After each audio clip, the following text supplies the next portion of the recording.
Hey, hello chess lovers, and welcome back to Chess Way. In today's video, we've got an absolutely wild game between Daniil Dubov and Shota Azaladze. This game was played on August 25th, 2020. All right, guys, the game begins with d4, knight f6, c4, and pawn g6. Then knight f3, bishop g7, and Dubov develops with knight c3. Shota replies with pawn c5. Okay, interesting. Yeah, this gambit isn't that crazy, but if white takes, there could be ideas like knight a6 or queen a5. Instead, Dubov decides to control the center with pawn d5. Shota castles kingside, and we all know Dubov. He's an aggressive player. So what does he do? He pushes pawn e4. Immediately, black challenges with pawn e6, but Dubov just goes all in, e5 again, attacking the knight. Now the knight has 3 squares to go. Knight e8 would be super passive. Knight h5 doesn't make sense. Pawn g4 would just trap it instantly. So the only reasonable square is g4, hitting that center pawn twice. Okay, so how does Dubov respond here? He plays knight g5. Wait, what? Knight g5? That's crazy. The knight that was protecting the pawn just walks away? But Dubov never plays random moves. There's always an idea. Look at this. The queen attacks the knight, but if black captures the pawn right now, pawn f4 traps the knight completely. So, Shota wisely retreats the knight to h8. Dubov calmly brings his knight back to e4 because if the bishop captures the pawn, white just recaptures and stays active. Then black jumps knight f5, preparing to occupy that dangerous outpost on d4. Dubov responds with bishop g5, attacking the queen. Queen a5, okay, and now the bishop on g7 suddenly eyes the center too. Dubov plays knight f6 check. Oh my god, what a move! That knight just jumps right into the fire, blocking the bishop and checking the king at the same time. Now black has 2 tough options.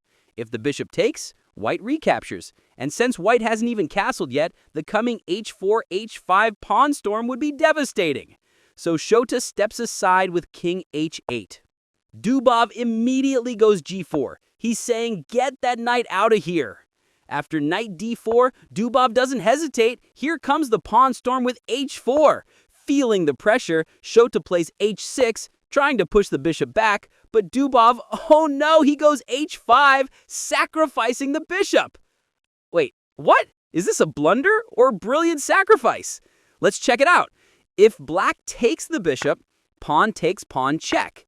The king can't move, the bishop must block, then rook takes bishop check. King g7, rook h7 check, king takes pawn, bishop d3 check, knight blocks, pawn takes knight check, pawn takes pawn, and queen h5, checkmate. Oh my god, that's brutal. Okay, back to the actual game. So obviously the bishop sacrifice shouldn't be taken. Instead, Shota trades knights after bishop recaptures check and king h7. Look at this position. If I were playing white, I'd probably take the pawn and bring the queen to c1. But Grandmaster Dubov has other ideas. He plays bishop d3. Pinning the pawn and keeping everything sharp. Black tries to hit back by capturing on d5, opening the diagonal for the light-squared bishop, but Dubov still doesn't take back. He pushes g5, relentless pressure. Then black plays d6, but it's too late.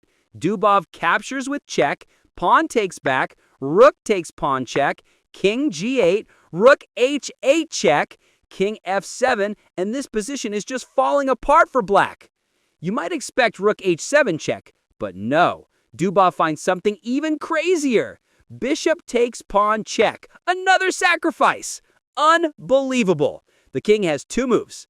If king e6, queen g4 check, knight blocks, queen takes, checkmate. So black has to take the bishop.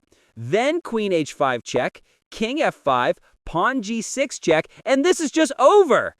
If king f4, queen g5 check, king f3, queen g3 checkmate. So king e6 and Dubov calmly captures the pawn with check. And that's it. Shota Azaladze resigns. What an insane attacking game by Daniil Dubov. Every piece worked in harmony. Look at black's pieces. Rook, knight, bishop, they barely moved at all. Most of the game, black just shuffled the knight and the king around while Dubov built up a masterpiece of an attack. Shota didn't play bad, but Dubov absolutely dominated. And if the game continued, it would have gone like this. King d7, queen h7 check, king e8, queen e7 checkmate. Or rook blocks, queen takes rook checkmate. Or even for fun, pawn e6 check, knight takes, queen takes rook, checkmate. Or king c7, bishop d8 checkmate. Absolutely stunning. If you follow Dubov's games, you know he doesn't always win, but when he does, it's fireworks. His creativity, his sacrifices, his calculation, it's just on another level. Even Magnus Carlsen loves working with him in tournaments. That says everything. And that's it for today's video. I hope you enjoyed this game as much as I did. Don't forget to like and subscribe, and I'll see you in the next one. Stay sharp, chess lovers!